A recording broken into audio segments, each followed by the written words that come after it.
Hello friends, welcome you Indira classes. आपके लिए एक नया video BA fourth semester Hindi साहित्य के लिए बहुत ही इम्पोर्टेंट क्वेश्चंस के साथ मैं आपके बीच उपस्थित हुआ हूँ मित्रों, जो कि हिंदी अनुवाद से जाना जाता है। हिंदी अनुवाद आपके प्रश्न पत्र का शीर्षक होगा, जिसमें कि मैं आपको विथ सॉल्यूशन क्वेश्चंस बताने वाला हूं। ये न्यू मॉडल पेपर आपके लिए बहुत ही इम्पोर्टेंट होने वाला है। तो हम स्टार्ट करेंगे। स्टार्ट करने से पूर्व मैं चाहूँगा कि यदि आप चैनल पर पहली बार आए हुए हैं तो चैनल को लाइक और सब्सक्राइब अवश्य करें तथा अपने फ्रेंड्स के बीच में इस वीडियो को अवश्य शेयर कर दें मित्रों। तो हम स्टार्ट कर रहे हैं। हिंदी अनुवाद शीर्षक का प्रश्न पत्र जो आपका रहेगा, जिसमें कि 3 खंड दिए जाएंगे मित्रों, ABC, यानी कि खंड आ, खंड बा और खंड सा। ये प्रश्न पत्र आपका 3 खंडों में विभाजित होगा। प्रत्येक खंड का अलग अलग अंक दिया जाएगा। तो प्रश्न पत्र में आपको ये ध्यान रखना है कि किस खंड को हमें कितने प्रश्नों को करने हैं। तो हम बताते चलें आपको कि जो खंड आ होगा आपका, खंड आ में आपको 10 प्रश्न करने होंगे। ये लघुत्तरीय प्रश्न के रूप में होंगे मित्रों, जो कि आपको केवल 50 शब्दों में इसके उत्तर देने होंगे। और प्रत्येक प्रश्न आपका 2 अंक का होगा, यानी कि 20 अंक, 20 मार्क्स का, यानी 20 मार्क्स का जो खंड आ है उसका आपको नंबर मिलेगा। और खंड बा में आपको 5 प्रश्न करने होंगे। ये 5 प्रश्न आपके 7-7 नंबर के होंगे मित्रों, जिसको कि आपको पूरी तरह से 200 शब्दों में उत्तर देना होगा। ये आपके लिए बहुत इंपॉर्टेंट होगा कि आप 200 शब्दों में उसका उत्तर दें, और आपको 7 अंक मिलेगा हर एक प्रश्न में मित्रों, यानी कि 35 अंक आपको सेक्शन बी से मिलने वाला है। और जो अंतिम सेक्शन आपका होगा, यानी सेक्शन सी, खंड सा, तो खंड सा में आपको केवल 2 प्रश्न करने होंगे। ये 2 प्रश्न आपके 10-10 अंक के होंगे, जिसको कि आप 500 शब्दों में एक्सप्लेन करेंगे। यानी 500 शब्दों में आपको उसको लिखना होगा। तो तीनों खंड से अलग अलग जो है आपको क्वेश्चन करने होंगे, और हर क्वेश्चंस आपके लिए महत्वपूर्ण होने वाला है मित्रों। टोटल मार्क्स जो आपका होगा वो 75 अंक का होगा, जो कि लिखित परीक्षा के रूप में होगा मित्रों। और 25 मार्क्स आपको ट्यूटोरियल टेस्ट के रूप में प्राप्त होगा, यानी 100 मार्क्स आपको हिंदी में मिलने वाले हैं, जो कि हिंदी अनुवाद शीर्षक के अंतर्गत होगा मित्रों। तो हम स्टार्ट कर रहे हैं। एक एक प्रश्न को विथ सॉल्यूशन आपको समझाने का प्रयास करेंगे। तो देखेंगे मित्रों, ये पहला जो क्वेश्चन आपका है, ये फर्स्ट क्वेश्चन, अनुवाद का अर्थ बताइए। ये पहला क्वेश्चन आपका है कि अनुवाद का अर्थ बताइए। तो आप जानते हैं कि अनुवाद शब्द जो होता है, अनुवाद जिसको हम इंग्लिश में कहते हैं ट्रांसलेशन, तो अनुवाद शब्द के आपको अर्थ को बताना है। तो अनुवाद शब्द के अर्थ को हम इस तरह से बताएंगे कि अनुवाद शब्द में केंद्रीय शब्द वाद है, जो वद धातु से बना हुआ है। किससे बना हुआ है? वद धातु से। इसकी निष्पत्ति जो है मित्रों वद धातु से हुई है। संस्कृत में वद का अर्थ है बोलना, जिसको कि हम संस्कृत भाषा में बोलने के लिए प्रयोग करते हैं, यानी बोलना, ये इसके लिए प्रयोग किया जाता है मित्रों। वद मीन्स बोलना तथा अथवा कहना, जैसे हम कोई बात कहते हों, जिसको कि इंग्लिश में टू से कह सकते हैं। वद से विकसित वाद का अर्थ होता है कथन या कही गई कोई बात, अथवा बोला या व्यक्त किया गया कोई विचार। इस प्रकार अनुवाद शाब्दिक अर्थ होता है कथन का पुनः कथन, यानी अनुवाद का जो शाब्दिक अर्थ होगा मित्रों वो कथन का पुनः कथन कहा जाएगा, या किसी कही गई बात को फिर से कहना या दोहराना। तो यही मुख्य रूप से आपको अर्थ में लिखना है मित्रों। इसी तरह से आप इसको लिखेंगे। तो ये फर्स्ट क्वेश्चन आपका हुआ, जिसमें कि आपको अनुवाद का अर्थ बताना है। और ये दूसरा क्वेश्चन आप देखेंगे मित्रों, दूसरा क्वेश्चन है अनुवाद की परिभाषा लिखिए। यानी अनुवाद की परिभाषा आपको बताना होगा। अनुवाद की परिभाषा जिन जिन विद्वानों ने लिखा हुआ है उनको भी आपको बताना होगा मित्रों। तो सबसे पहले हम परिभाषा देख रहे हैं। परिभाषा में अनुवाद की प्रक्रिया तो जटिल ही है, उसको परिभाषित करना भी उतना ही कठिन है मित्रों। अनेक भाषाविदों, विद्वानों तथा अनुवादकों ने इसे परिभाषित करने की चेष्टा की है, जो प्रमुख रूप से आपको मैं बताने जा रहा हूँ। तो देखेंगे, डॉक्टर भोलानाथ तिवारी के शब्दों में आप अनुवाद की परिभाषा समझेंगे।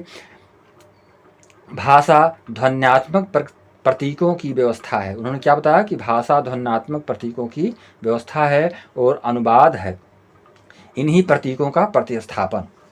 अर्थात एक भाषा के प्रतीकों के स्थान पर दूसरी भाषा के निकटतम, समतुल्य और सहज प्रतीकों का प्रयोग। इस प्रकार अनुवाद निकटतम, समतुल्य और सहज प्रतिप्रतीकन है। ये किसने कहा, इस परिभाषा को किसने दिया मित्रों? तो डॉक्टर भोलानाथ तिवारी का ये कथन है। डॉक्टर भोलानाथ तिवारी ने अनुवाद को इस प्रकार से परिभाषित किया है। और दूसरे जो विद्वान हैं doctor Ravindra Kumar Srivastava, doctor Ravindranath Srivastava, doctor Ravindranath Srivastava की परिभाषा को भी आप देख लें। एक भाषा की पाठ्य सामग्री में अंतर्निहित तथ्य का समतुल्यता के सिद्धांत के आधार पर दूसरी यानी कि लक्ष्य भाषा में संगठनात्मक रूपांतरण अथवा सृजनात्मक पुनर्गठन ही अनुवाद कहा जाता है। इस परिभाषा को डॉक्टर रविंद्रनाथ श्रीवास्तव जी ने दिया है मित्रों। तो ये भी आपके लिए बहुत ही इम्पोर्टेंट है। और हम तीसरे विद्वान की बात कर रहे हैं, डॉक्टर सतीश कुमार रोहरा। डॉक्टर सतीश कुमार रोहरा ने क्या कहा है अनुवाद की परिभाषा के विषय में? तो अनुवाद से तात्पर्य एक भाषा की सामग्री को दूसरी भाषा में प्रस्तुत करना है। इन्होंने बताया अनुवाद एक प्रकार का ऑपरेशन अर्थात संक्रिया है। इस संक्रिया द्वारा एक भाषा की पाठ्य सामग्री दूसरी भाषा में प्रतिस्थापित की जाती है। जिस भाषा की पाठ्य सामग्री प्रतिस्थापित की जाती है उसे स्रोत भाषा, और जिस भाषा में सामग्री प्रतिस्थापित की जाती है उसे हेतु या लक्ष्य अथवा संवाहक भाषा कहा जाता है। इस परिभाषा को दिया मित्रों डॉक्टर सतीश कुमार रोहरा जी ने, जो कि बहुत ही इम्पॉर्टेंट तरीके से उन्होंने बताने का प्रयास किया। अब हम अगले विद्वान की बात कर रहे हैं, नायडा और टेलर्स के विषय में। यानी नायडा और टेलर ने हिंदी अनुवाद की परिभाषा को किस रूप में कहा है, तो इसको हम समझते चलें।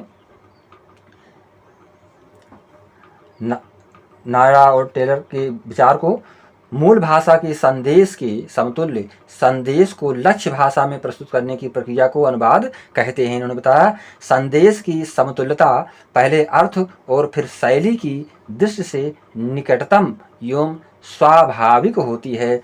ये जो है नायडा और टेलर की बात थी मित्रों, इन्होंने इस बात को कहा है परिभाषा के रूप में। और अगला जो बिंदु है न्यूमार्क्स ने अनुवाद की परिभाषा को क्या कहा है? तो अनुवाद एक शिल्प है। उन्होंने बताया कि अनुवाद एक शिल्प है जिसमें एक भाषा में लिखित संदेश के स्थान पर दूसरी भाषा में उसी संदेश को प्रस्तुत करने का प्रयत्न किया जाता है। तो ये न्यूमार्क्स के विचार थे मित्रों।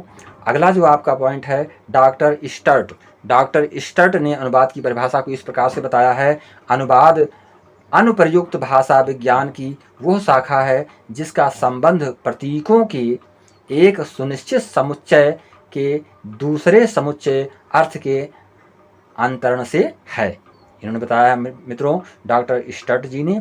अब हम अगले पॉइंट की ओर बढ़ रहे हैं, हैलिडे। तो हैलिडे ने अनुवाद की परिभाषा को क्या कहा, बताया है, इनके विचार हम देखेंगे।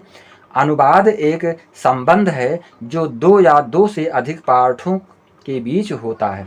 यानी कि अनुवाद एक ऐसा संबंध है जो दो या दो से अधिक पाठों के बीच होता है। ये पाठ समान स्थिति में समान प्रकार संपादित करते हैं। दोनों पाठों का संदर्भ समान होता है और उनसे व्यंजित होने वाला संदेश भी समान होता है। अंतिम विचार हम देखेंगे मित्रों A.H. स्मिथ का।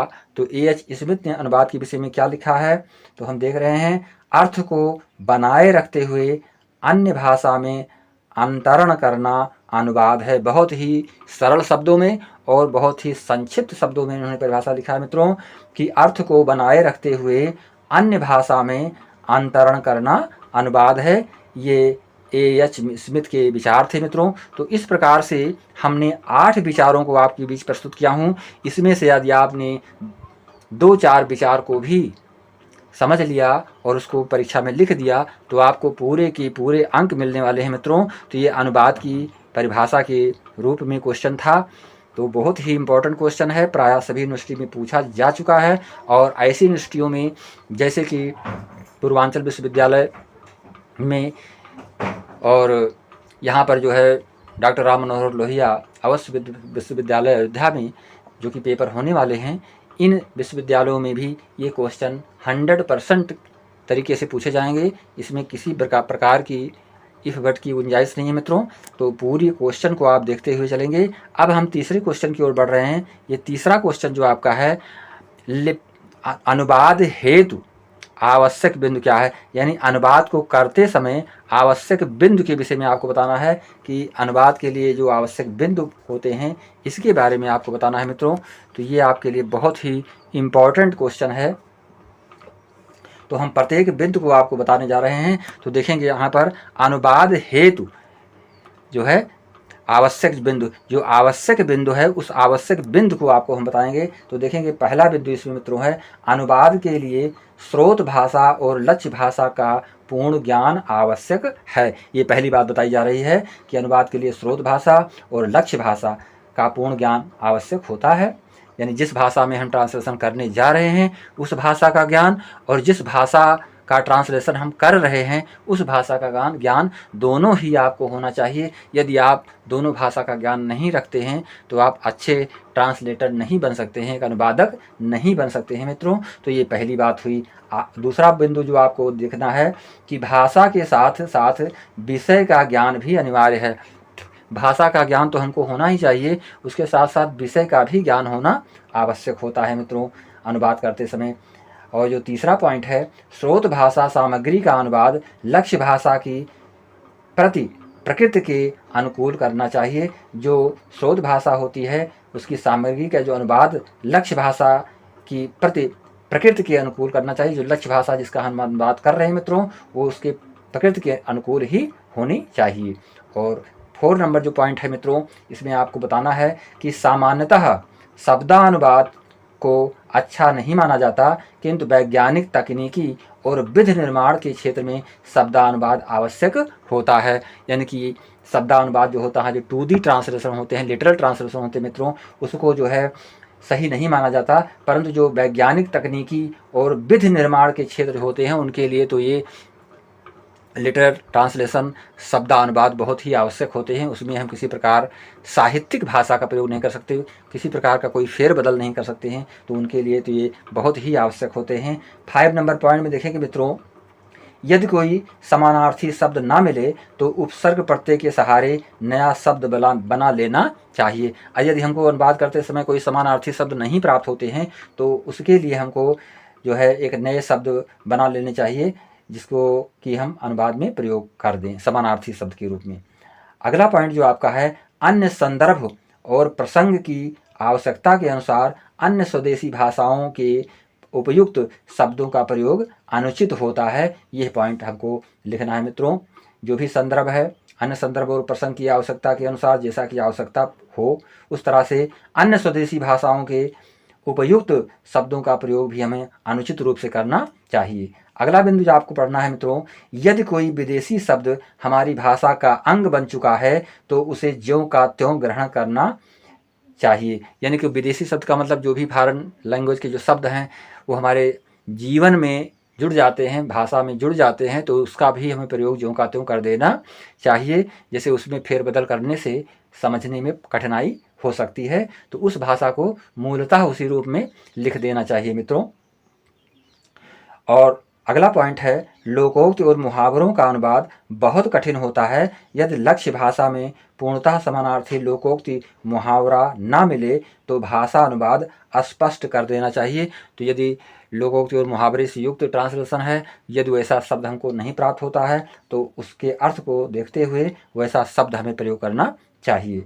अगला पॉइंट आपको लिखना है मित्रों, अनुवाद अधिकृत पारिभाषिक शब्दकोश का उपयोग उचित होता है। यानी अनुवाद करते समय अधिकृत जो पारिभाषिक शब्द होते हैं, शब्दकोश होते हैं, उन्हीं का उपयोग करना चाहिए। और जो अंतिम पॉइंट है मित्रों, अनुवाद कोई विज्ञान नहीं है, अभ्यास जनित कला है, इसलिए अनुवाद की कोई सर्वस्वीकृति मानव प्रक्रिया नहीं होती है। ये भी हमें जानना है मित्रों कि एक जो है ये कोई विज्ञान नहीं है, अभ्यास जनित कला है विज्ञान ट्रांसलेशन करना, तो इसलिए अनुवाद की कोई सर्वस्वीकृति मानक प्रक्रिया नहीं होती है कि हम इसी प्रकार से इसको करेंगे। तो ये बिंदु थे जो कि अनुवाद है तो आवश्यक बिंदु कहे गए हैं मित्रों, तो ये हमें पूरी तरह से लिखना होता है। ये क्वेश्चन नंबर 4 देखेंगे। Question number 4 most important question है मित्रों, प्राय पूछा जा चुका है और पूछा जाने की पूरी संभावना है। इसको लिप्यंतरण किसे कहते हैं, यानी लिप्यंतरण के विषय में जानना है आपको। लिप्यंतरण के विषय में आपको बताना होगा मित्रों। तो जानते चलें कि सामान्यतः किसी एक लेखक पद्धति में लिखे जाने वाले, सामान्यतः किसी एक लेखन पद्धति में लिखे जाने वाले शब्द या पाठ को किसी अन्य लेखन पद्धति में लिखने को लिप्यंतरण कहते हैं। यानी एक लेखन पद्धति जो है में लिखा गया जो भी पाठ होता है उसको एक दूसरे पाठ के रूप में, लेखन पद्धति के रूप में यदि हम लिखते हैं तो उसको लिप्यंतरण कहते हैं। लिप्यंतरण लिपि धन अंतरण, यानी लिप्यंतरण शब्द किससे बना हुआ मित्रों, तो देखते चलें। लिपि धन अंतरण यानी कि लिपि के साथ जुड़ा हुआ है अंतरण, तो इसको हम पूरा समझते हैं, लिप्यंतरण कहते हैं इसको। तो ये लिप्य अंतरण होता है। उदाहरण के लिए जापानी में लिखा है, यानी जापानी भाषा में जिसको लिखते हैं, जापानी भाषा के रूप में प्रयोग किया जाता है। इसको देवनागरी में इस तरह लिखा जाता है। तो अलग अलग भाषाओं में अलग अलग तरीके से इसको हम प्रयोग कर सकते हैं मित्रों। तो इसको लिप्यंतरण कहते हैं। अब हम अगले पॉइंट की ओर बढ़ रहे हैं। ये पॉइंट नंबर 5 मित्रों, जो कि क्वेश्चन नंबर 5, जो कि बहुत ही इंपॉर्टेंट क्वेश्चन है।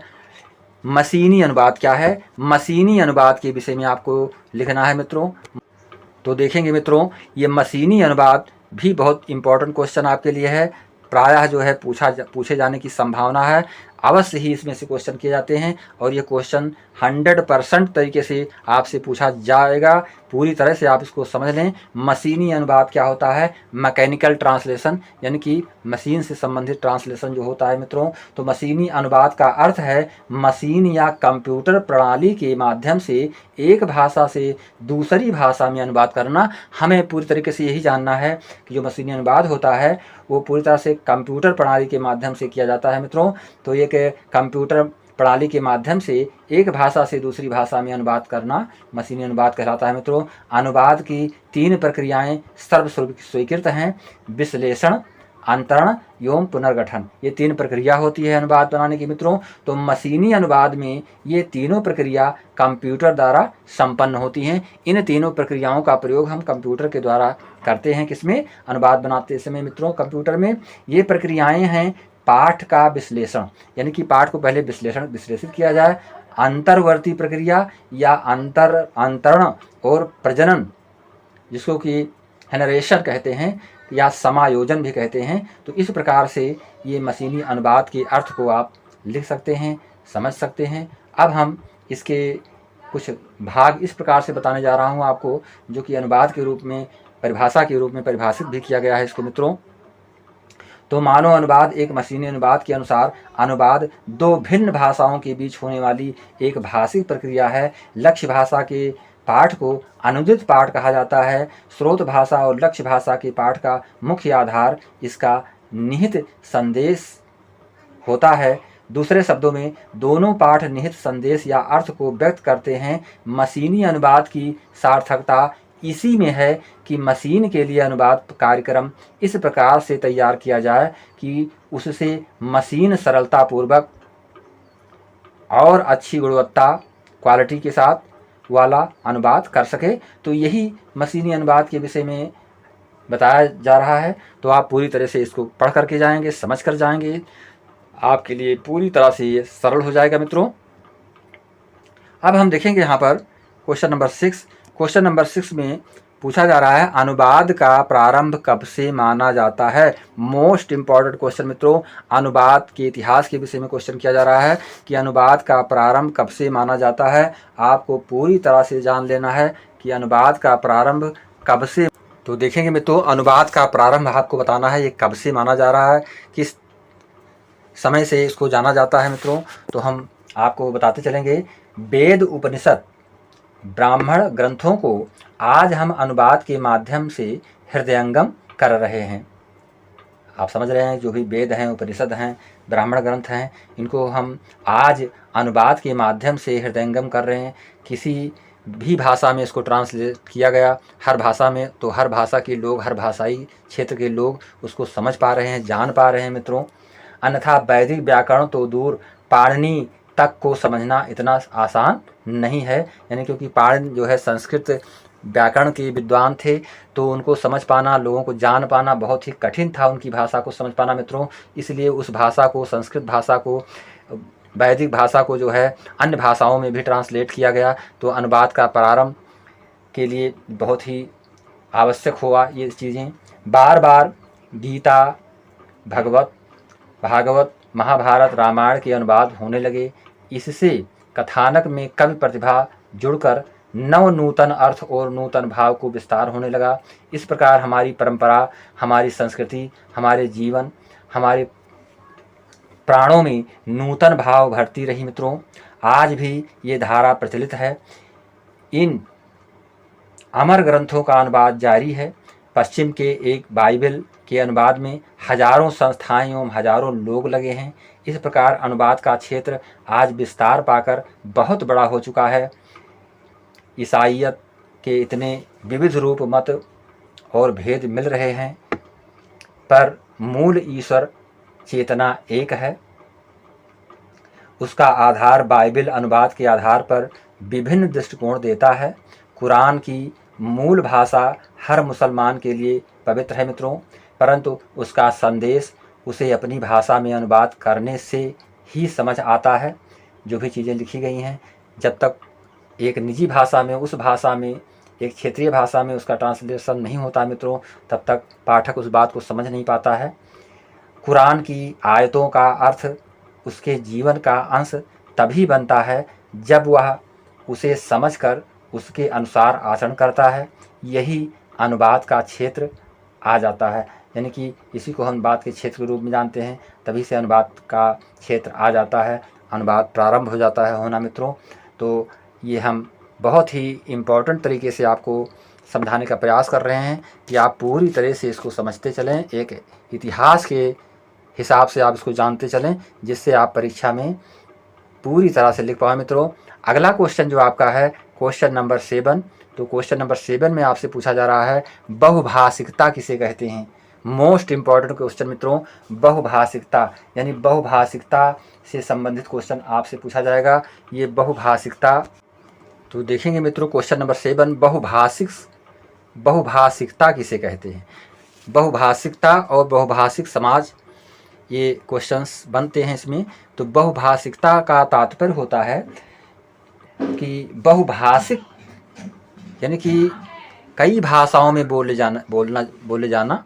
बहुभाषिकता को हम पूरी तरह से समझने से पहले बहुभाषिक शब्द का अर्थ जानेंगे। बहुभाषिकता का मतलब होता है बहुत सी भाषाओं को का ज्ञान रखना, बहुत सी भाषाओं में बातचीत कर पाना। तो बहुभाषिक समाज भी होता है जो इस तरह की बहुभाषिकता को समझ पाता है, जानता है। तो बहुभाषिक समाज का अर्थ है ऐसा समाज जिसमें एक से अधिक भाषाएं प्रचलित हों, यानी जहाँ के लोग एक से अधिक भाषाएं बोलते हों। तो आपको कुल मिलाकर अर्थ यही जानना है कि बहुभाषिकता का तात्पर्य जो है मित्रों, केवल यदि बहुभाषिकता शब्द के बारे में आपसे पूछा जाता है तो इसका मतलब यही है जहाँ के लोग एक से अधिक भाषाएं बोलते हों, अर्थात एक से अधिक भाषाओं को बोलना ही बहुभाषिकता कहलाता है। और ये कहाँ पर होता है? समाज में होता है मित्रों। तो यहाँ एक से अधिक भाषाएं बोलने का अर्थ कई तरह से लिया जा सकता है। वह समाज जिसमें लोगों को एक से अधिक भाषाएं आती हों, वह समाज जहाँ लोग भिन्न भिन्न भाषाएं बोलते हों, वह समाज जहाँ विभिन्न प्रयोजन मूलक कार्यों, शिक्षा तथा साहित्य के क्षेत्र से विभिन्न भाषाएं प्रयुक्त होती हों। वैसा ही अधिकांश समाजों अथवा देशों में एक से अधिक भाषाओं को बोलने वाले मिलते हैं, लेकिन बहुभाषिकता को लेकर सब देशों की स्थिति समान नहीं है। बहुभाषिकता के रूप में यदि प्रश्न किया जाए मित्रों, तो सब देशों की स्थिति एक जैसी नहीं है। किसी किसी कंट्री में, किसी किसी देश में केवल एक ही भाषाएं लोग बोलते हैं, उसी भाषा को जानते हैं, और विविध भाषाओं को जानने वाले ऐसे देश कम ही हैं जहाँ पर लोग कई भाषाओं का ज्ञान रखते हों। तो ये सारी चीज़ें हमको जानना आवश्यक है। तो क्वेश्चन नंबर 7 के अंतर्गत हम इसको समझेंगे। अब आगे देखेंगे मित्रों, ये मिथक कोश के प्रकार बताना है आपको। ये मिथक कोश क्या होता है, ये भी क्वेश्चन बहुत ही इम्पोर्टेंट। तो देखेंगे मित्रों, ये क्वेश्चन नंबर 8 जो आपका है, मिथक कोश के प्रकार आपको बताना है। मिथक कोश के प्रकार कितने प्रकार के कहे गए हैं, तो यहाँ पर देखेंगे जो मिथक कोश होता है, इसको हम ऋतु परिवर्तन के संदर्भ वाले मिथक, कुछ मिथक ऐसे होते हैं कोश जो कि ऋतु परिवर्तन के संदर्भ वाले होते हैं। जिस प्रकार दिन रात, सप्ताह, मास और वर्ष का सदैव एक ही तरह से आना निश्चित है, उसी प्रकार ऋतुओं की आगमन का भी एक निश्चित क्रम है। ये ऋतुएं दिन और रात को प्रभावित करती हैं। जैसे कि गर्मियों के दिनों में बड़े व रातें दिन बड़े और रातें छोटी होती हैं। सर्दी में क्रम विपरीत हो जाता है। ऋतु चक्र को प्रभावित करने वाले ग्रहण आदि कारकों के संदर्भों में राहु जैसे मिथक इस श्रेणी में रखे जा सकते हैं। तो पहला पॉइंट जो आपका है ऋतु परिवर्तन के संदर्भ वाले मिथक, और दूसरा है विशिष्ट प्राकृतिक संदर्भों के मिथक। यानी प्राकृतिक संदर्भों के मिथक में आपको जानना है कि विशिष्ट प्राकृतिक संदर्भों के मिथकों के अंतर्गत प्राकृतिक आपदाओं का विवेचन, इनकी प्रणाली क्रिया को मिथकों के अंतर्गत माना जा सकता है मित्रों। जैसे भूकंप, ज्वालामुखी, प्रलय से संबंधित मिथ कथाएं इसके अंतर्गत आती हैं। और जो तीसरा पॉइंट आपको जानना है इसके अंतर्गत, प्राकृतिक जो मिथक होता है मित्रों, मानव समाज द्वारा प्रकृति प्रारंभ से ही पूज रही है। तो भारतीय समाज में जल, वायु, अग्नि, नदी इत्यादि को देवता के रूप में देखा गया है। तो ये प्राकृतिक मिथक हो गया मित्रों। शिष्ट जन्म संबंधी मिथक, तो शिष्ट जन्म संबंधी मिथक के रूप में आपको समझना है। इसी तरह से देवत्व संबंधी मिथक, प्राणी जन्म संबंधी मिथक, जीव के आवागमन संबंधी मिथक, और धीर, उदात्त और वीर नायकों संबंधी मिथक, सामाजिक क्रियाकलापों, संस्थाओं संबंधी मिथक, तथा मृत्यु के बाद आत्मा की स्थिति का मिथक, क्या आत्मा कहाँ जाती है, क्या है सारी चीज़ें, और दानों से संबंधित मिथक तथा ऐतिहासिक संदर्भों के मिथक। इस प्रकार से हम मिथक के यानी कि प्रकार को जान सकते हैं पूरी तरह से। जो मिथक कोश होते हैं उनके प्रकार इसी प्रकार से बताए गए हैं मित्रों। तो आप पूरी तरह से इसको समझ लेंगे। अब इसके पश्चात क्वेश्चन नंबर 9 जो आपका है, ये क्वेश्चन नंबर 9 भी आपके लिए बहुत ही इम्पोर्टेंट बन रहा है। तो क्वेश्चन नंबर 9 में आपसे तो देखेंगे मित्रों, ये क्वेश्चन बहुत ही इम्पोर्टेंट क्वेश्चन है। अनुवाद के पुनरीक्षण, यानी अनुवाद के पुनरीक्षण से आप क्या समझते हैं, इसको आपको जानना है। तो समझते चलेंगे। पुनरीक्षण शब्द पुनः धन ईक्षण, यानी कि ये 2 शब्दों से बना है। ये पुनः धन ईक्षण, ये 2 शब्दों से मिलकर के बनाया गया शब्द है मित्रों। इसको पूरी तरह से आप समझ लें। पुनरीक्षण शब्द पुनः धन ईक्षण से निर्मित समस्त पद है, जिसका अर्थ है फिर से देखना। तो इसका पूरा जो हिंदी अर्थ होगा उसका मतलब है कि फिर से देखना। किंतु हिंदी में अब इस शब्द का प्रयोग अनुवाद के संशोधन के लिए किया जाता है। यानी पुनरीक्षण को हम अनुवाद संशोधन यानी संशोधन से संबंधित अर्थ लेते हैं मित्रों। अभिप्राय यह है कि कोई व्यक्ति अनुवाद करके अपने अनुवाद को एक बार देख चुका है, दूसरा व्यक्ति अर्थात पुनरीक्षक जिसको कि वेटर कहते हैं, उसको फिर से देखता है, अर्थात अनुवाद का पुनः ईक्षण करता है, देखता है। यही पुनरीक्षण है, इसको हम पुनरीक्षण कहते हैं। अनुवाद एक भाषा में अभिव्यक्त भावों, विचारों एवं अनुभूतियों का दूसरी भाषा में सन्निकट अभिव्यक्ति के रूप में सजीव प्रस्तुतिकरण है।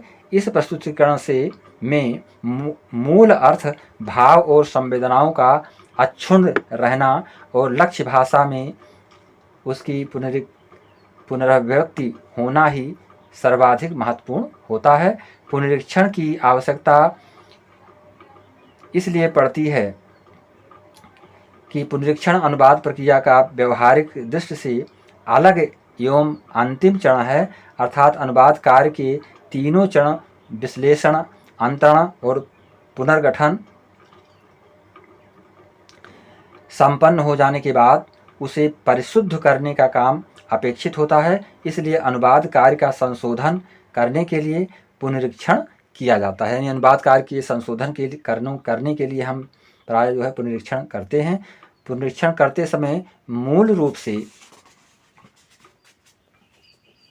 देखा जाता है कि स्रोत भाषा के पाठ के कथ्य और शैली की अनुवाद में रक्षा हुई है अथवा नहीं। तो ये सारी चीज़ें हमको जानना आवश्यक होता है। जब हम अनुवाद को पुनरीक्षित करते हैं, बहुत ही करीब से उसको देखकर समझ करके उसमें कुछ परिवर्तन करते हैं, तो ये पुनरीक्षण के रूप में जाना जाता है। ये अंतिम क्वेश्चन है मित्रों, क्वेश्चन नंबर 10, जो कि लघुत्तरीय प्रश्न के रूप में है। अनुवाद को मिली निर्बंध छूट से क्या परिणाम होते हैं? यानी अनुवाद को मिली निर्बंध छूट, यानी पूरी तरीके से अनुवाद में जब छूट दी जाती है मित्रों, तो इससे क्या परिणाम हो। तो देखेंगे मित्रों, अनुवाद को मिली निर्बंध छूट से क्या परिणाम होते हैं। इसको आपको बताना है कि जो छूट अनुवाद करने वाले को दी जाए, निर्बंध छूट, तो उसके क्या रिजल्ट निकल सकते हैं, क्या परिणाम होते हैं, इसको हमें पूरी तरह से समझ लेना है। तो हम भावगत अनुवाद, भाषागत अनुवाद, दो तरीके से अनुवाद को करते हैं। यदि हम केवल भावगत अनुवाद ही करेंगे तो हमारे अनुवाद करने में जो भी कमी दिखाई पड़ेगी वो एक निर्बंध छूट के रूप में जानी जाएगी मित्रों। जैसे कि हम समझ सकते हैं कि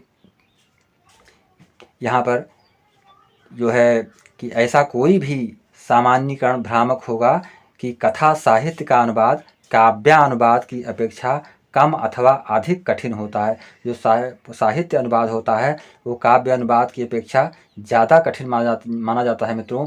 प्रत्येक सृजनात्मक कृति या उसकी विधा चाहे कोई हो, अपना एक अलग व्यक्तित्व होता है और इसकी अपनी अलग चुनौतियां होती हैं। और अनुवादक को किसी सामान्यीकरण के सहारे नहीं, बल्कि उसकी चुनौतियों को ध्यान में रखकर और समूची कृति की प्रकृति के अनुसार समाधान निकालना होता है। अनुवाद कार्य आरंभ करने से पहले उसे सहृदय पाठक के रूप में, यानी अपने पूर्वाग्रहों को भूलकर अपने मन और मस्तिष्क को मूल कृति के प्रति खुला छोड़कर उसके निहित मंतव्य को ग्रहण करना होता है। तो ये चीज़ें बहुत ही आवश्यक होती हैं। जब तक अनुवादक जो है उस विषय को, उस भाषा को पूरी तरह से साक्षात्कार नहीं करेगा, तब तक वो उसे निर्बंध रूप से नहीं कर पाएगा मित्रों। और लक्ष्य भाषा की प्रकृति के अनुसार मूल कृतिकार की भाषा अभिन्यास को भी पकड़ना पड़ता है। तत्पश्चात स्रोत भाषा के माध्यम से गृहीत मंतव्य को, उसके निहितार्थ को लक्ष्य भाषा में अंतरित करना होता है। यही नहीं, अनुवादक को कृतिकार का दायित्व निभाते हुए मूल को निहितार्थ की लक्ष्य भाषा में पुनः सर्जन करनी होती है। तो ये बहुत ही इम्पोर्टेंट क्वेश्चन है आपके लिए। पूरी तरह से आप इसको समझ जाएंगे और सारे क्वेश्चंस के जो मतलब हैं उन मतलब को आपको समझ करके पूरी तरह से आपको एग्ज़ाम में लिखना होगा। और केवल आपको 50 शब्दों में ही उसके उत्तर देने हैं, ये भी ध्यान रखना है आपको। प्रत्येक क्वेश्चन आपका 2 मार्क्स का होगा मित्रों। अब हम खंड बा की ओर बढ़ रहे हैं, यानी सेक्शन बी की ओर बढ़ रहे हैं मित्रों, जो कि बहुत ही, तो देखेंगे मित्रों, ये खंड बा जो आपका है सेक्शन बी, अनुवाद के क्षेत्र में क्या रोजगार की संभावनाएं हैं, क्वेश्चन आपसे किया जा रहा है। बहुत ही इंपॉर्टेंट क्वेश्चन है और बहुत ही सरल तरीके से आप इसका आंसर दे सकते हैं।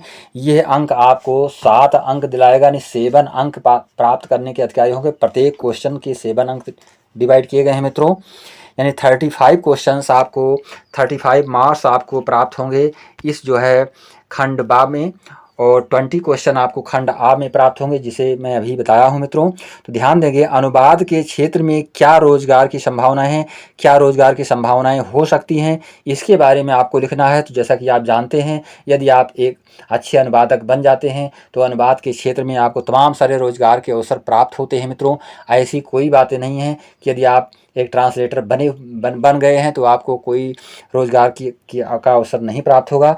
तो ये बहुत ही इम्पोर्टेंट होता है कि अनुवाद कि का ऐसा क्षेत्र है कि यदि आप इसमें कार्य करते हैं तो रोजगार की संभावनाएं अवश्य ही बढ़ जाती हैं मित्रों। चाहे वो व्यक्तिगत अनुवाद हो, चाहे वो मशीनीगत अनुवाद हो, किसी भी तरीके से यदि आप उसमें ज्ञान प्राप्त करते हैं। ये दूसरा क्वेश्चन जो आपका है मित्रों, दूसरा क्वेश्चन, विश्व संस्कृति के विकास में अनुवाद के योगदान का परिचय दीजिए। बहुत ही सरल तरीके से आपको इसका आंसर देना है मित्रों, क्योंकि विश्व संस्कृति जो होती है, जो संसार की अपनी संस्कृति होती है, जो कल्चर होता है, उसके विकास में अनुवाद का बहुत बड़ा योगदान होता है मित्रों।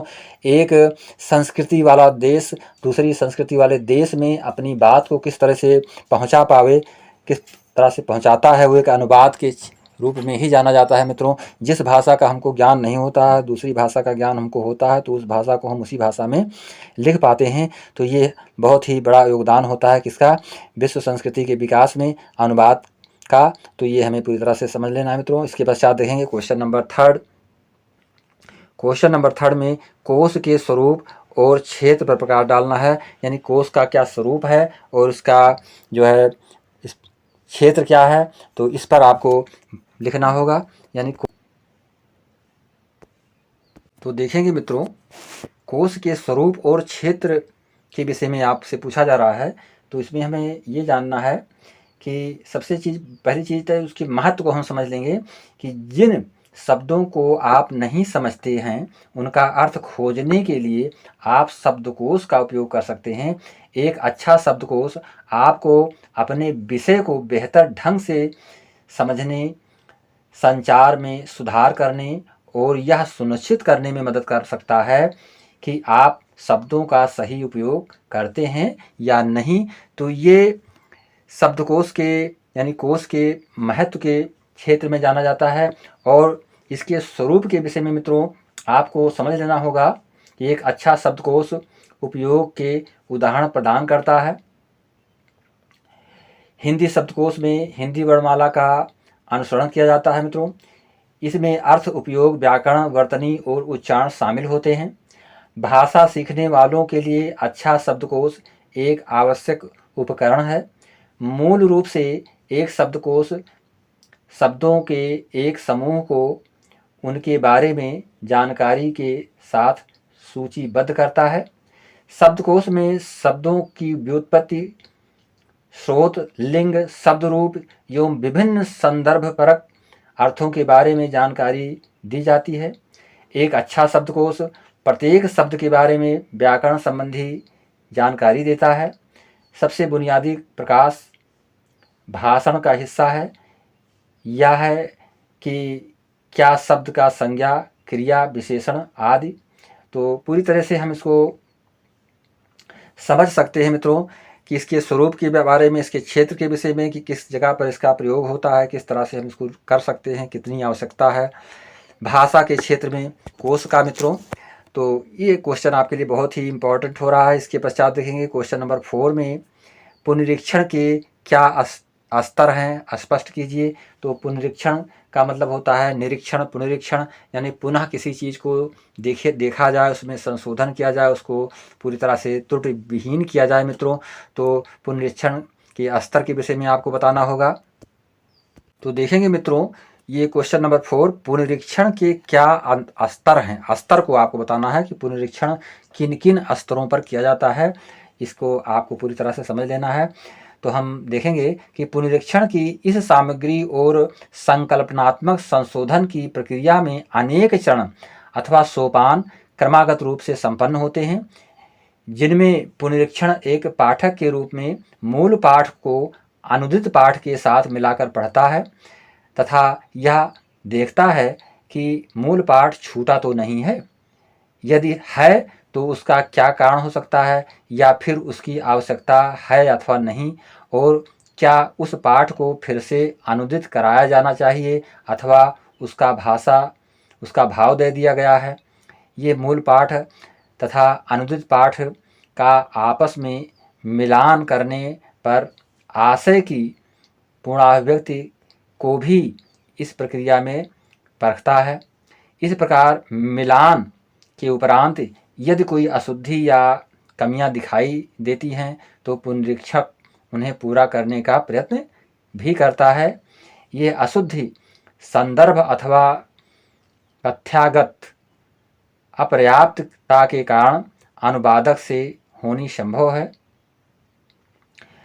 तो रिजर्वेशन का अर्थ आरक्षण अथवा संदेह, आशंका तथा असहमति आदि संदर्भगत अर्थ हो सकते हैं। भाषाई संशोधन करते समय पुनरीक्षक लक्ष्य भाषा में अनुदित पाठ में आई भाषागत एवं शैलीगत अशुद्धियों को भी सुधारने का प्रयत्न करता है। वो लक्ष्य भाषा की भाषागत व शैलीगत प्रकृति को ध्यान में रखकर किए गए अनुवाद को भी देखता है और महत्वपूर्ण क्षण लक्ष्य भाषा की सांस्कृतिक सामाजिक स्वीकार्यता में अनुदित पाठ को देखना होता है। पुनरीक्षक अनुदित पाठ में मूल पाठ के प्रारूप को भी बनाए रखने की जांच करता है। अंकीय अथवा वर्ण प्रणाली के प्रारूप तथा अनुक्रमांकादि में अनावश्यक परिवर्तन से विभ्रम पैदा हो सकता है। अतः पुनरीक्षण को यहाँ सावधानी बरतनी पड़ती है पुनरीक्षक को। जैसे अक्सर अंग्रेजी के ABCDE आदि के लिए हिंदी में आ आदि के स्थान पर का खा गा सहज एवं सुबोध रहते हैं। तो इस तरह से जो है जो पुनरीक्षण कार्य होता है उसके स्तर को पूरी तरह से हम समझते हैं, उसके किस टॉपिक से किस जगह से वो अपना कार्य करना प्रारंभ करता है, कैसे करता है। तो ये क्वेश्चंस भी आपके लिए बहुत ही इंपॉर्टेंट है मित्रों। अब हम देखेंगे क्वेश्चन नंबर 5। क्वेश्चन नंबर 5 में ग्रहण और आस्वादन की प्रक्रिया का विचारणीय पक्ष क्या है। तो ग्रहण और आस्वादन के बाद तो देखेंगे मित्रों, ये ग्रहण और आस्वादन की प्रक्रिया का विचारणीय पक्ष क्या है। तो ग्रहण का तात्पर्य होता है मित्रों यहाँ पर किसी चीज़ को जानकारी ली जाए, किसी चीज़ को प्राप्त किया जाए, जिसे ज्ञान को प्राप्त कर लेना। किसी भाषा में हम ट्रांसलेशन करते हैं, जिस भाषा में हम ट्रांसलेशन करने जा रहे हैं उस भाषा का ज्ञान, तथा जिस भाषा से ट्रांसलेशन हम जिस भाषा में करेंगे या जिस भाषा से करने जा रहे हैं, दोनों भाषाओं का ज्ञान होना जरूरी होता है, यानी अर्थ ज्ञान होना जरूरी होता है मित्रों। तो ग्रहण का मतलब जो चीज़ें हमें ज्ञात हो जाती हैं, और आस्वादन का मतलब ज्ञात हो जाने पर जो आनंद हम प्राप्त करते हैं, जिस भाषा को हम समझ जाते हैं उस भाषा के माध्यम से जब हम कोई चीज़ें लिख पाते हैं और अपने भावनाओं को व्यक्त कर पाते हैं, तो समझ लीजिए हम आस्वादन कर रहे हैं। पहली चीज़ तो ग्रहण करने का मतलब ये हुआ कि जिसे कोई चीज़ हम प्राप्त कर रहे हैं, जैसे हम कोई चीज़ खाने की सामग्री को प्राप्त कर गए, तो प्राप्त होने के पश्चात जब हम उसके रसास्वादन करते हैं, उसको जब खाते हैं तभी उसके रसास्वाद को जान पाते हैं। तो जब हम किसी भाषा में घुसते हैं, उस भाषा में प्रवेश करने के पश्चात उस भाषा में अंतर्निहित गुणों का जब हम आभास करते हैं तो वही आस्वादन कहा जाता है। और ग्रहण का मतलब जैसे हम उस भाषा का ज्ञानार्जन कर पाते हैं। तो ये प्रक्रिया जो होती है अनुवाद के क्षेत्र में ज़्यादातर होती है मित्रों, कि जब तक हम लक्ष्य भाषा को पूरी तरह से नहीं समझ पाते हैं तब तक हम अनुवाद कर पाने में सक्षम नहीं हो पाते हैं। तो ग्रहण करना, उसको प्राप्त करना, उसके पश्चात ही आस्वादन करने का नंबर आता है, उसको हम समझ पाते हैं, उसके भाव विचार से अपने आप को ओतप्रोत कर पाते हैं। तो ये 5 क्वेश्चंस आपके लिए बहुत ही इंपॉर्टेंट क्वेश्चन मित्रों, जो कि लघुत्तरीय प्रश्न के रूप में पूछे जाएंगे। और 5 क्वेश्चंस में से 5 क्वेश्चंस ही आपको करने होंगे। प्रत्येक क्वेश्चन आपके 7 मार्क्स के होंगे मतलब मित्रों, और प्रत्येक क्वेश्चन को ही आपको करना होगा, इसमें किसी भी क्वेश्चन को आपको छोड़ना नहीं है। तो ये सेक्शन बी आपके लिए बहुत ही महत्वपूर्ण बन रहा है। अब हम जो है मित्रों आपको सेक्शन सी की ओर ले चल रहे हैं, जो कि सेक्शन सी आपके लिए बहुत ही इम्पोर्टेंट बनने वाला है। सेक्शन सी में आपको पूरी तरह से देखेंगे मित्रों, ये खंड 7 सेक्शन सी आपके लिए बहुत ही इम्पोर्टेंट होगा। इसमें आपको केवल 2 प्रश्न करने होंगे, प्रत्येक प्रश्न आपके 10 मार्क के होंगे मित्रों, यानी 10 मार्क्स आपको प्रत्येक क्वेश्चन से मिलेगा। केवल 2 क्वेश्चंस आपको करने रहेंगे और पेपर में आपके 3 क्वेश्चंस दिए जाएंगे, तो एक ऑप्शन क्वेश्चन के रूप में। तो यहाँ पर देखेंगे ये फर्स्ट क्वेश्चन जो आपका है मित्रों, ये फर्स्ट क्वेश्चन आपके लिए बहुत ही इंपॉर्टेंट हो रहा है। ये फर्स्ट क्वेश्चन, इसमें पूछा जा रहा है अनुवाद के महत्व पर प्रकाश डालिए, यानी अनुवाद के महत्व के बारे में आपको बताना है कि what is the importance of translation, translation के महत्व क्या हैं, इसके विषय में आपको लिखना होगा मित्रों। तो आज विश्व में विज्ञान जिस गति से प्रगति कर रहा है, जो निरंतर नए आविष्कार हो रहे हैं, उनको समझने के लिए अनुवाद की आवश्यकता होती है। जैसा कि आप जानते हैं, देश जब विकासशील अवस्था में होता है तो ऐसी स्थिति में ट्रांसलेशन का बहुत ही महत्व होता है मित्रों। ये संभव नहीं कि पहले हम उस भाषा का ज्ञान प्राप्त करें और फिर उसमें लिखे गए वैज्ञानिक साहित्य को समझें। इस विश्व में अनेक भाषाएं हैं, ये संभव नहीं कि सब लोग सब भाषाओं को सीखकर एक दूसरे को की सभ्यता, संस्कृति और साहित्य से परिचित हों। ऐसा भी नहीं हो पाना संभव नहीं हो पाता है मित्रों। बिना इस परिचय के कोई देश विकास नहीं कर सकता है और बिना इस परिचय के भी कोई देश आगे अग्रसर विकास भी नहीं कर पाता है। विशेष रूप से पिछड़े हुए देश के लिए तो अनुवाद का महत्व असंदिग्ध है। जो देश ज़्यादा पिछड़े हुए हैं उनके लिए अनुवाद का महत्व दे पाना जो है बहुत ही असंदिग्ध होता है मित्रों। आज सामरिक दृष्टि से भी अनुवाद बहुत महत्वपूर्ण हो उठा है। इसी कारण कंप्यूटर अनुवाद के एक नए युग का सूत्रपात हो चला है। अनुवाद की आवश्यकता, उपयोगिता एवं महत्व के संबंध में डॉक्टर कैलाश चंद्र भाटिया का मत ये है कि अनुवाद प्रविधि में देश और जाति के आत्म विस्तार का भाव निहित होता है। जहां हम अन्य देशों से लेना चाहते हैं, अन्य देशों से कुछ प्राप्त करना चाहते हैं मित्रों, वहाँ कुछ ना कुछ देना भी चाहते हैं। आदान प्रदान की इस प्रक्रिया को बनाए रखने के लिए अनुवाद अपरिहार्य होता है, आवश्यक होता है। अनुवाद के द्वारा अन्य देशों की विचार, अनुसंधान, कार्य, राजनीतिक हलचल, सामाजिक सांस्कृतिक विचारधाराएं प्राप्त होती हैं। विश्व के दूर दूर देशों की भाषाएं नहीं सीखी जा सकती। दूर दूर सीमाओं में बटी मानव जाति अनुवाद के माध्यम से समीप आती जाती है मित्रों। ये बहुत ही इम्पोर्टेंट चीज़ें बताई जा रही हैं जो कि अनुवाद के महत्व के रूप में आपको जानना है। आर्थिक, राजनीतिक और भौगोलिक दृष्टि से आज संपूर्ण विश्व एक इकाई का रूप ले चुका है। वसुधैव कुटुंबकम का भारतीय आदर्श एक विशिष्ट अर्थ में अभी तक मात्र सपना था। वैज्ञानिक प्रगति ने सभी देशों को बहुत पास ला दिया है मित्रों। दूरियां उतनी ही हैं, पर पलक झपकते ही आप वहां भी अपना संदेश भेज सकते हैं। बहुत कम समय में आप कहीं भी पहुंच सकते हैं। आज कोई भी देश शेष विश्व से कटकर पूर्णतः आत्मनिर्भर नहीं रह सकता।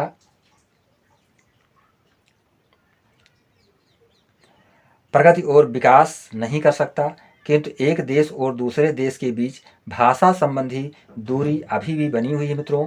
इस दूरी को पाटने या कम करने का प्रमुख और किसी सीमा तक एकमात्र साधन केवल अनुवाद है, जिसको कि हमें जानना भी बहुत आवश्यक होता है मित्रों। भाषा की दृष्टि से ही देखें तो हमारे देश में ही अनेक समृद्ध भाषाएं हैं जिनमें लिखे और कटे हुए को बिना अनुवाद की सहायता से जाना नहीं जा सकता है। इसी संदर्भ में एक महत्वपूर्ण बात और है कि अभी तक हम लोग कामकाज में अंग्रेजी का प्रयोग करते हैं। अनुवाद के सहारे ही नीति और नियमों को जाना समझा जा सकता है। इसलिए शासन प्रशासन के क्षेत्र में अनुवाद नितांत आवश्यक हो गया है मित्रों। तो यहाँ पर हम देखेंगे अनुवाद एक सेतु के रूप में कार्य कर रहा है मित्रों। आज हम जिन परिस्थितियों में जी रहे हैं उनमें ये जानना अत्यंत आवश्यक है कि कहाँ क्या हो रहा है। ये सारी चीज़ें हमको जानकारी होनी आवश्यक है, इसलिए इसमें अनुवाद मुख्य भूमिका निभाता है मित्रों। विश्व ही नहीं वरन अपने देश की प्राचीन साहित्यिक सांस्कृतिक धरोहर का एवं अन्य स्वदेशी भाषाओं में आज क्या लिखा जा रहा है का ज्ञान भी हमें अनुवाद के द्वारा ही प्राप्त हो पाता है। विभिन्न देश विदेशों के साथ प्रत्येक क्षेत्र में आदान प्रदान के लिए अनुवाद की आवश्यकता होती है। अनुवाद एक वातायन है जिसके द्वारा बाहर की वायु और प्रकाश भीतर आते हैं और जिसके माध्यम से हम बाहर के संपूर्ण परिदृश्य के रंग, रूप, आकार और कार्य व्यापार को देख समझ पाते हैं। मित्रों, अनुवाद किसी अन्य भाषा की शिक्षा पाने और देने का प्रथम सम्मान है। मित्रों, अनुवाद हमारी बौद्धिक एवं आत्मिक जिज्ञासा, चेतना, सजगता और व्यापकता का एक प्रमुख लक्ष्य और प्रतीक है। अनुवाद से लक्ष्य भाषा के शब्द भंडार में वृद्धि होती है और निरंतर होती चलती है। उसमें नए नए विषयों, शैलियों, रूपों का समावेश होता है। आज ऐसा कोई क्षेत्र नहीं है जहां अनुवाद की आवश्यकता न हो, किंतु प्रमुखतः निम्नांक के क्षेत्रों में उसकी उपयोगिता स्वयं सिद्ध है। ये भी हमें समझ लेना मित्रों। जैसे कि राजकाज और कार्यालयीन कार्य व्यापार और अन्य देशों में हुआ शोध कार्य, विशेषतः विज्ञान के क्षेत्र में मित्रों, विधि निर्माण के क्षेत्र में न्यायालयों के निर्णय, पत्रकारिता, व्यापारिक क्षेत्र, विश्व साहित्य, संस्कृति और सभ्यता का ज्ञान, विश्व स्तरीय भाषाओं सम्मेलनों के प्रस्ताव और निष्कर्ष, परस्पर संवाद और समझौते, राष्ट्रीय अंतर्राष्ट्रीय पुरस्कार, उच्च स्तरीय शिक्षण प्रशिक्षण। तो इन सारी दिशाओं में, इन सारे कार्यों के लिए हमें अनुवाद के महत्व को भूल पाना बहुत मुश्किल है। अनुवाद के महत्व को हमें पूरी तरह से समझना है मित्रों, तो हम इसको पूरी तरह से समझेंगे। अगला क्वेश्चन जो आपका बन रहा है, ये अगला क्वेश्चन आपसे पूछा जाएगा, सामान्य तथा पारिभाषिक शब्दावली में क्या अंतर है? सामान्य तथा, तो देखेंगे मित्रों, अनुवाद के महत्व के विषय में हम पढ़ चुके। अनुवाद के महत्व के पश्चात जो है, अब हमको जो आगे क्वेश्चन देखना है, सामान्य तथा पारिभाषिक शब्दावली में क्या अंतर है, यानी सामान्य तथा पारिभाषिक शब्दावली में क्या अंतर है, इसे आपको बताना होगा। ये बहुत ही मोस्ट इंपॉर्टेंट क्वेश्चन है, लॉन्ग आंसर टाइप क्वेश्चन के रूप में मित्रों। खंड सा में आपसे ऐसा क्वेश्चन किया जाएगा, सेक्शन सी में मित्रों।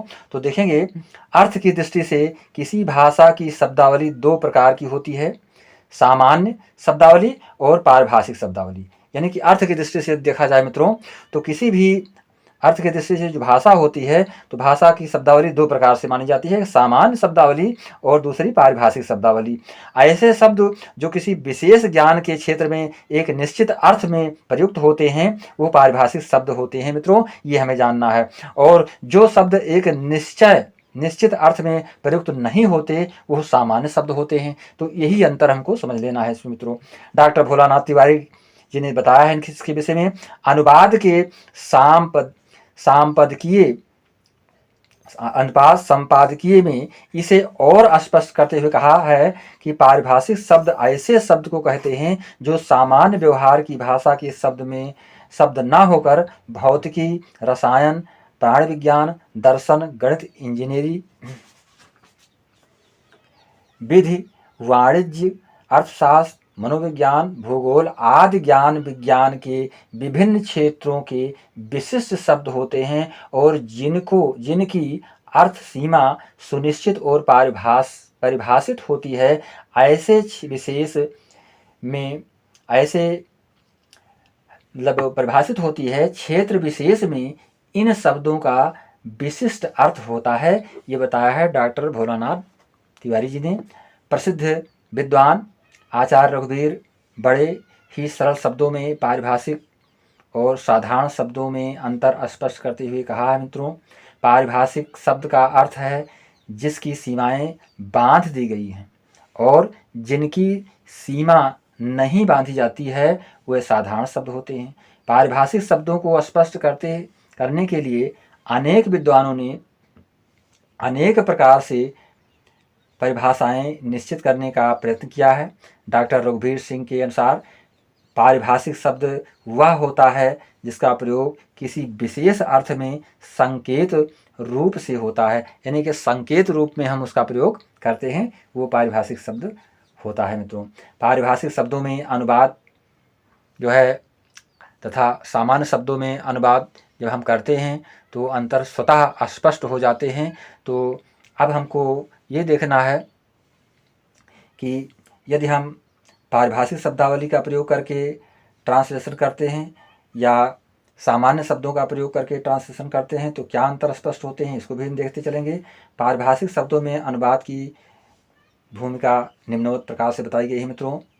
पारिभाषिक शब्दावली में तकनीकी विषयों से संबंधित दस्तावेजों का अनुवाद किया जाता है, जैसे स्वामी का मैनुअल, प्रयोक्ता मार्गदर्शिका आदि। इसमें तकनीकी विषयों के शोध पत्र, तकनीकी पुस्तकों का अनुवाद भी सम्मिलित होता है। पारिभाषिक शब्दावली का अनुवाद करते समय संबंधित जानकारी का होना अति आवश्यक है, अन्यथा अर्थ का अनर्थ होने का भी भय बना रहता है। पारिभाषिक शब्दों के अनुवाद के लिए अनुवाद स्मृति, ट्रांसलेशन मेमोरी बहुत उपयोगी है, क्योंकि इसमें प्रयुक्त शब्दावली सीमित होती है और उसकी पुनरावृत्ति होती रहती है। अगला पॉइंट देखेंगे, इसमें पारिभाषिक शब्दों के अनुवाद में एक रूपता, कंसिस्टेंसी होनी चाहिए मित्रों।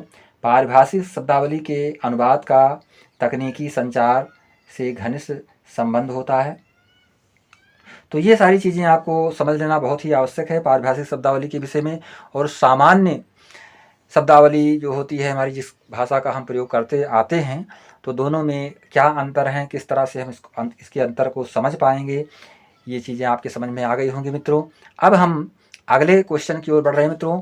ये क्वेश्चन आपका है क्वेश्चन नंबर 3। इसमें पूछा जा रहा है, सर्जनात्मक साहित्य का अनुवाद हिंदी से अंग्रेजी में किस प्रकार किया जाता है। यानी सर्जनात्मक साहित्य का अनुवाद हिंदी से अंग्रेजी में।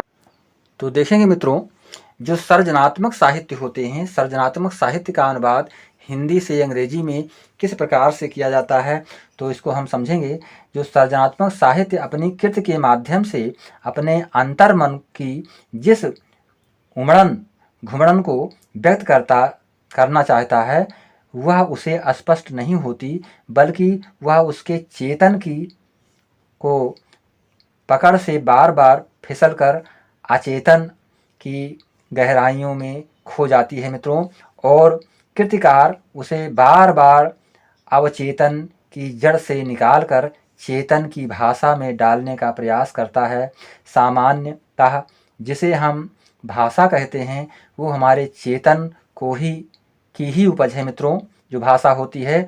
और वह अवचेतन की गुत्थियों को व्यक्त करने में पूर्णतः सफल नहीं हो पाती। इसलिए कृतिकार को अपने अंतर्मन को उमड़न घुमड़न की अभिव्यक्त करने के लिए बार बार लक्षणा और व्यंजना का, अधिकतर व्यंजना का सहारा लेना पड़ता है, क्योंकि शब्द की अभिधा शक्ति इसमें असमर्थ रहती है। यही नहीं, इस व्यंजनापरक भाषा में भी उसे संकेतों, विश्वों और प्रतीकों के माध्यम से स्वयं को अभिव्यक्त करना पड़ता है। प्रायः समझा जाता है कि मनोजगत की इस चक्रीली, पथरीली और अंधेरी गुफाओं में कवि को ही भटकना पड़ता है, मानो कथाकार को अस्पष्ट समतल और उजली धरती पर चलना होता है। इस भ्रामक धारणा के कारण यह भी स्वीकार कर लिया जाता है कि काव्य के अनुवादक की तुलना में कथा साहित्य के अनुवादक का कार्य सरल है। साहित्यिक विधा कोई भी हो, जो भी कृति मानव मन की गहराइयों में उतरने का, अपने पात्रों के रहस्यमय मनोजगत की गुत्थियों को पकड़ने का प्रयास करती है, उसके रचयिता की वह कवि हो अथवा कथाकार भटकन रहस्यात्मक और कष्टप्रद होती है। इसी प्रसंग में विख्यात कथाकार जैनेन्द्र की यह स्वीकारोक्ति उल्लेखनीय है मित्रों। गहन गहराई में उतर कर चलना ऐसा सरल नहीं होता जैसे ऊपर मैदान में चलना। तो कहने का तात्पर्य यह है कि जो सृजनात्मक साहित्य होता है जिसको कि हम ट्रांसलेशन के रूप में प्रयोग करते हैं, चाहे वो गद्यगत हो या पद्यगत हो, तो सभी रूपों में हम उसका प्रयोग करते हैं।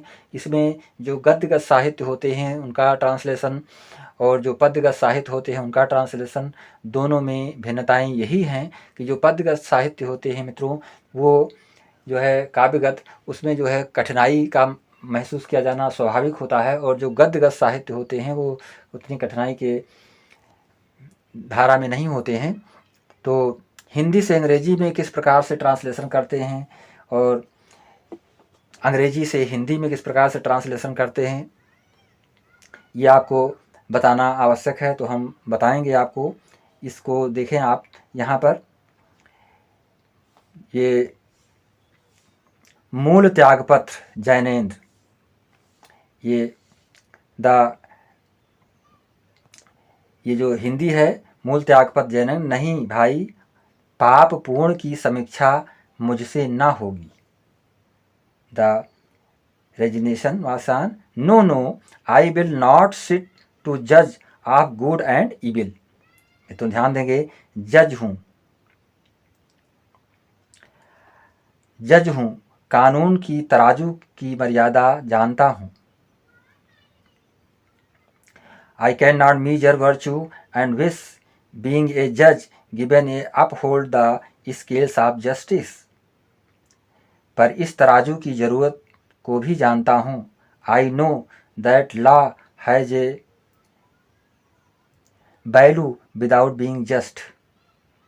इसलिए कहता हूँ कि जिनके ऊपर राई रत्ती नाप जोख कर पापी को पानी कहकर व्यवस्था देने का दायित्व है, वह अपनी जाने।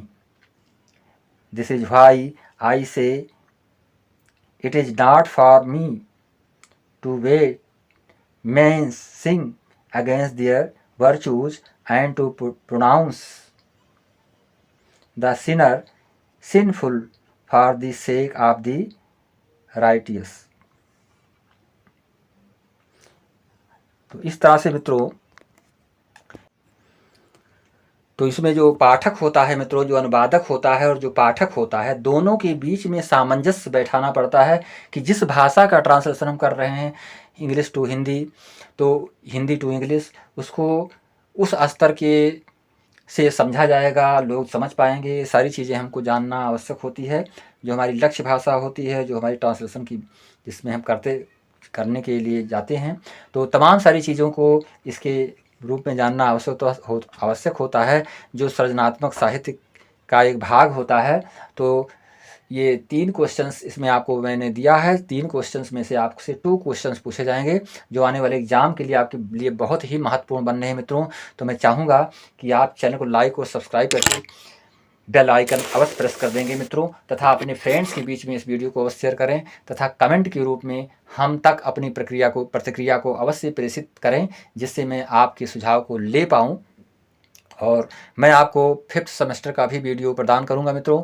तो इसी के साथ मैं चाहूँगा कि BA 2nd सेमेस्टर का न्यू मॉडल पेपर्स प्रदान करने के पश्चात में 5th सेमेस्टर के मॉडल पेपर, मतलब 5th सेमेस्टर के भी आपके सब्जेक्ट को जो भी हैं उसको मैं वीडियो के माध्यम से आपको उपलब्ध कराऊंगा। तो मैं चाहूँगा कि आप अच्छे अंक से परीक्षा को पास करें मित्रों, अच्छे अंक आपको मिलें, मेरा यही उद्देश्य है। और पूरी आशा है कि आप इस वीडियो को देख करके अच्छे से अच्छे अंक को प्राप्त करेंगे। इसी के साथ नमस्कार, जय हिंद, जय भारत।